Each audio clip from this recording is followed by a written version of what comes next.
बैंगनी, हरा और सोना।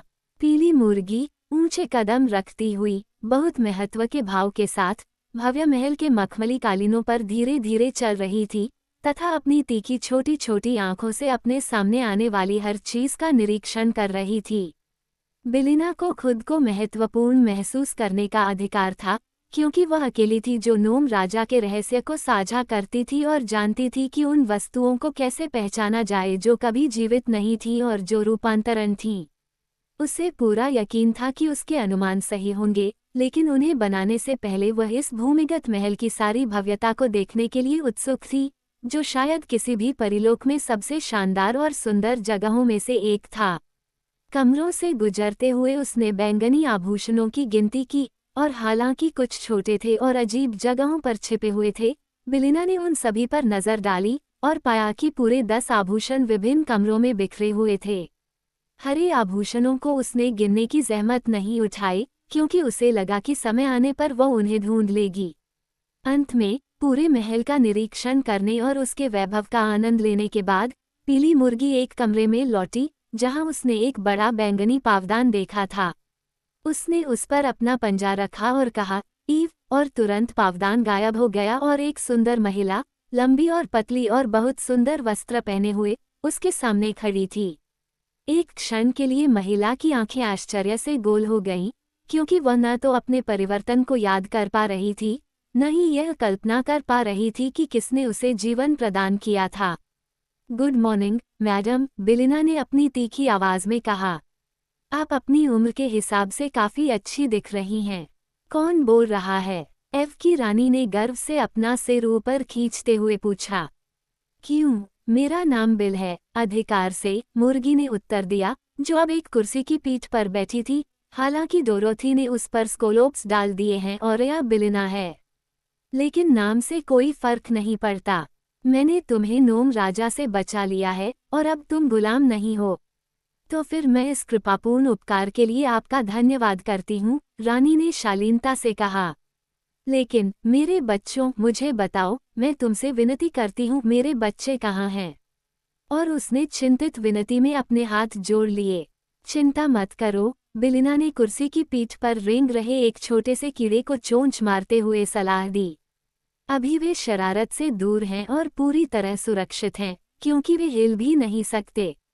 हे दयालु अजनबी, तुम्हारा क्या मतलब है? रानी ने अपनी चिंता को दबाने का प्रयास करते हुए पूछा। वे मंत्रमुग्ध हैं, बेलिना ने कहा, ठीक वैसे ही जैसे आप थे, सभी, यानी उस छोटे लड़के को छोड़कर जिसे डोरोथी ने चुना था। और संभावना यह है कि वे कुछ समय के लिए अच्छे लड़के और लड़कियां रहे होंगे, क्योंकि वे ऐसा करने से खुद को रोक नहीं पाए। ओह, मेरे बेचारे प्यारे, रानी ने पीड़ा से भरी सिसकी के साथ कहा। बिल्कुल नहीं, मुर्गी ने जवाब दिया। उनकी हालत से दुखी मत होइए, मैडम, क्योंकि मैं जल्द ही उन्हें आपके आसपास इकट्ठा कर दूंगी और आपको परेशान करने के लिए हमेशा की तरह स्वाभाविक रूप से परेशान करूंगी। अगर आप चाहें तो मेरे साथ आइए और मैं आपको दिखाऊंगी कि वे कितने सुंदर दिखते हैं। वो अपने बसेरे से नीचे उतरी और अगले कमरे में चली गई। रानी उसके पीछे पीछे चली गई। जैसे ही वह एक छोटी सी मेज के पास से गुजरी, एक छोटा हरा टिड्डा उसकी नज़र में आया और तुरंत बेलिना ने उस पर झपट्टा मारा और उसे अपनी तीखी चोंच में पकड़ लिया। टिड्डे मुर्गियों का पसंदीदा भोजन है और उन्हें आमतौर पर जल्दी से पकड़ना चाहिए, इससे पहले कि वे उछलकर भाग जाएं। यह आसानी से ओज़मा और फोस का अंत हो सकता था, अगर वह पन्ना के बजाय असली टिड्डा होती। लेकिन बेलिना ने टिड्डा कठोर और बेजान पाया और उसे संदेह था कि यह खाने के लिए अच्छा नहीं है। उसने इसे अपने गले से नीचे जाने देने के बजाय जल्दी से गिरा दिया। मुझे शायद बेहतर पता होता, उसने खुद से कहा, क्योंकि जहाँ घास नहीं होती, वहाँ टिड्डे भी जीवित नहीं रह सकते। यह शायद राजा के परिवर्तनों में से एक है। कुछ देर बाद वह बैंगनी आभूषणों में से एक के पास पहुंची, और जब रानी उसे उत्सुकता से देख रही थी, मुर्गी ने नोम राजा का मोह भंग कर दिया और एक मधुर चेहरे वाली लड़की, जिसके सुनहरे बाल उसके कंधों पर बादलों की तरह लटक रहे थे, उनके पास आकर खड़ी हो गई। इवाना, रानी चिल्लाई, मेरी अपनी इवाना। और उसने लड़की को अपनी छाती से लगा लिया और उसके चेहरे को चुंबनों से ढक दिया। ये ठीक है, बेलिना ने संतुष्ट होकर कहा। क्या मैं एक अच्छा अनुमान लगाने वाला व्यक्ति हूँ? नोम किंग, अच्छा, मैं अनुमान लगाता हूँ। फिर उसने एक और लड़की को मोहभंग कर दिया, जिसे रानी ने एवरोस के नाम से संबोधित किया, और उसके बाद एवडो नाम के एक लड़के को, जो अपने भाई एविंग से बड़ा था। वास्तव में पीली मुर्गी ने अच्छी रानी को कुछ समय तक विस्मय में रखा और गले लगाया, जब तक कि 5 राजकुमारियां और 4 राजकुमार, जो आकार में अंतर को छोड़कर बहुत समान दिख रहे थे, अपनी खुशमां के बगल में एक पंक्ति में खड़े थे। राजकुमारियों के नाम थे इवान्ना, एवरोस, इवेला, इविरेन और इवेदना, जबकि राजकुमारों के नाम थे एवरोब, इविंगटन, इवोडो और एवरोलैंड। इनमें से इवोडो सबसे बड़ा था और अपने पिता की गद्दी का उत्तराधिकारी बना और अपने देश लौटने पर उसे एव का राजा बनाया गया। वो एक गंभीर और शांत युवक था और निस्संदेह अपने लोगों पर बुद्धिमानी और न्याय के साथ शासन करेगा। बेलिना ने एव के सभी शाही परिवार को उनके उचित स्वरूप में वापस लाकर अब उन हरे आभूषणों को चुनना शुरू कर दिया जो उसके लोगों के परिवर्तन थे। उसे इन्हें खोजने में कोई परेशानी नहीं हुई और कुछ ही देर में सभी 26 अधिकारी, साथ ही निजी, पीली मुर्गी के चारों ओर इकट्ठा हो गए और अपनी रिहाई पर उसे खुशी से बधाई देने लगे। महल के कमरों में अब जीवित बचे 37 लोग अच्छी तरह जानते थे कि उन्हें अपनी आज़ादी पीली मुर्गी की चतुराई की बदौलत मिली है और वे नोम राजा के जादू से उन्हें बचाने के लिए उसे दिल से धन्यवाद दे रहे थे। अब बेलिना ने कहा, मुझे ओज़मा को ढूंढना होगा। वो जरूर यहीं कहीं होगी, और बेशक वह हरी है, क्योंकि वह उससे है। इसलिए तुम मूर्ख सैनिकों, चारों ओर देखो और मेरी खोज में मेरी मदद करो। कुछ समय तक, हालांकि, उन्हें और कुछ भी हरा नहीं मिला।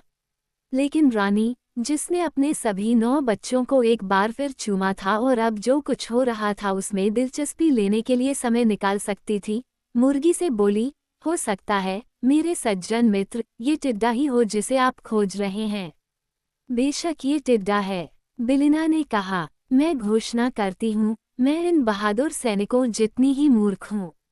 यह मेरा इंतजार करो, मैं वापस जाकर इसे ले आऊंगी।